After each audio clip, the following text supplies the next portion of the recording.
Assalamualaikum warahmatullahi wabarakatuh. Hamdan wa syukran lillah. Wassalatu wassalamu ala rasulillah.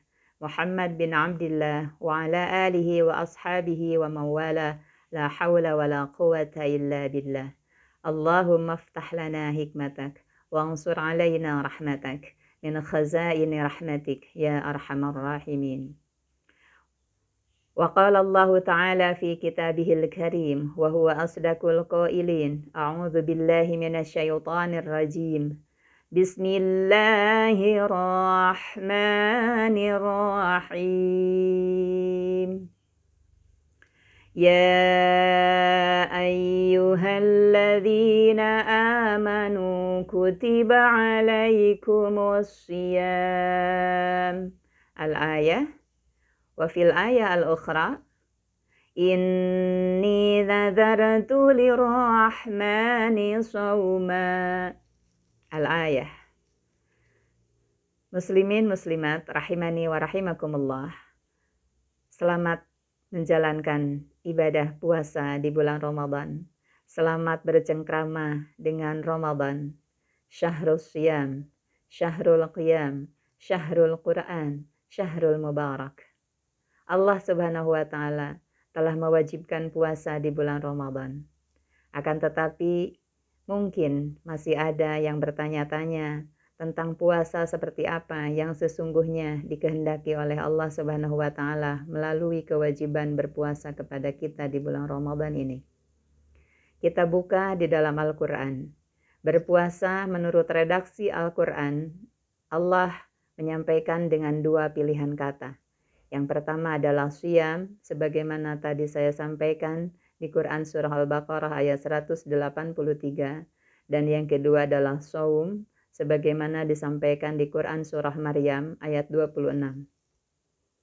Semuanya, dua-duanya diterjemahkan ke dalam bahasa kita adalah berpuasa. Akan tetapi tidak mungkin Allah Subhanahu wa Ta'ala mengatakan dua kata yang berbeda untuk satu makna yang persis sama. Pasti ada perbedaan makna dalam kedua kata tersebut. Siyam menurut kaidah bahasa Arab adalah jam'un min saum, jama dari saum. Sedangkan saum adalah mufrad minas siyam, kata tunggal dari siyam. Kita lihat cerita dari kata saum di Quran Surah Maryam ayat 26. Ayat ini adalah menceritakan tentang situasi Maryam pasca melahirkan calon nabi yaitu Nabi Isa alaihissalam. Maryam disuruh oleh Allah untuk fakuli washrabi wa qarri aina, maka makanlah dan minumlah serta bersenang hatilah. Nah, akan tetapi masih di ayat tersebut di akhirnya disampaikan Inni nazartu lirrahmani sauma. Dan Maryam diperintahkan untuk berkata kepada masyarakat bahwa sesungguhnya aku bernazar kepada Allah Ar-Rahman untuk saum. Padahal Maryam makan, minum, dan bersenang-senang. Jadi kalau begitu puasa apakah yang dimaksud? Yang diperintahkan oleh Allah kepada Maryam dan Maryam melaksanakan dengan berkata inni nazartu lirrahmani sauma. Ya, betul sekali. Maryam berpuasa, berbicara, tidak menjawab tentang pertanyaan masyarakat sekitar tentang siapa bayi yang dikandungnya, siapa bapaknya, dan pertanyaan-pertanyaan lainnya. Dan Maryam menjawab inni nazartu lirrahmani sauma falan ukallimal yauma insiya. Aku bernazar kepada Allah Ar-Rahman untuk saum dan aku tidak akan berkata kepada manusia pada hari ini. Nah, jadi kalau kita sekedar melaksanakan satu jenis puasa saja, contohnya adalah puasa bicara, maka itu barulah satu dari siyam. Sedangkan siyam itu adalah jamak dari saum. Ada banyak hal yang harus kita puasakan. Ada banyak hal yang harus kita kendalikan. Selain makan, minum, dan kemudian hal-hal yang membatalkan secara syariat, maka ada lagi hal-hal lain yang harus kita puasakan.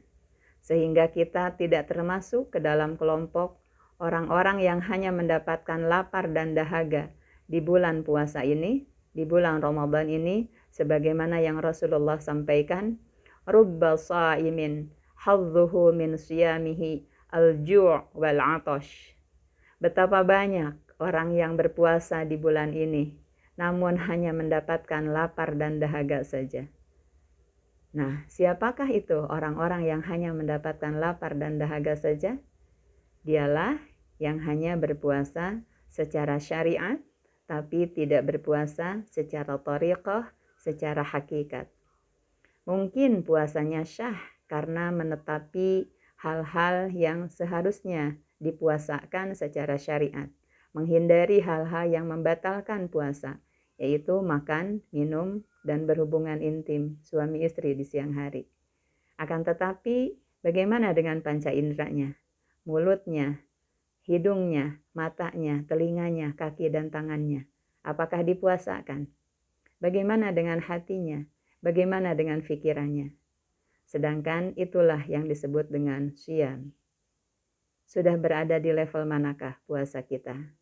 Apakah masih dalam level umum, awam, yang hanya menahan lapar, dahaga, dan berhubungan intim di siang hari? Ataukah sudah belajar untuk menahan kata-kata, menahan pandangan, menahan tangan, kaki, pendengaran, dan lebih jauhnya lagi, menahan pikiran dan perasaan kita dari hal-hal yang membuat kita lupa kepada Allah Subhanahu wa Ta'ala.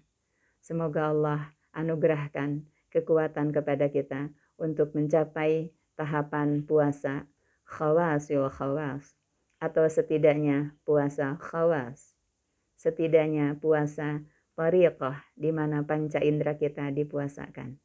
Mari selektif dalam berkata, selektif mendengar, selektif melihat, bahkan belajar untuk menseleksi perasaan mana yang harus dilanjutkan, mana yang harus terus difikirkan, dan mana yang perlu untuk diabaikan. Demikian yang bisa disampaikan. Selamat bercengkrama dengan Ramadan yang diberkahi. Wallahul muwafiq ila aqwamit thariq. Assalamualaikum warahmatullahi wabarakatuh.